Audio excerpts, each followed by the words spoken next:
pangalan nila open space kagdara ang mga kapanyaga ang mga estudyante, no?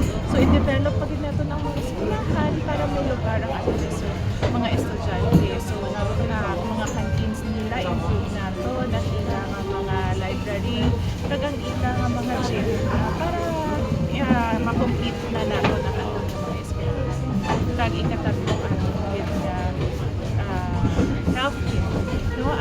Ang ato improvement with sa ating healthcare kay subong barangay campus ito barangay healthcare, but because of legacy man ni Mayor Terry nga uswag laboratory ang aton nga uswag mega health center si include na nato ng aton uswag dialysis, uswag laboratory, arat ang aton dental medical free check-up kag uswag pharmacy, the one-stop shop magsulod ka libre tanan sa syudad.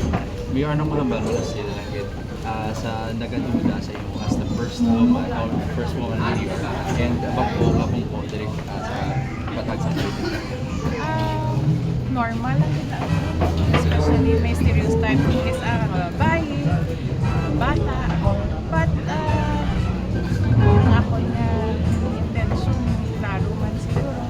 But I hope mapatsyak ko sa kanan sa manang ako pagtuyok mga servisyo.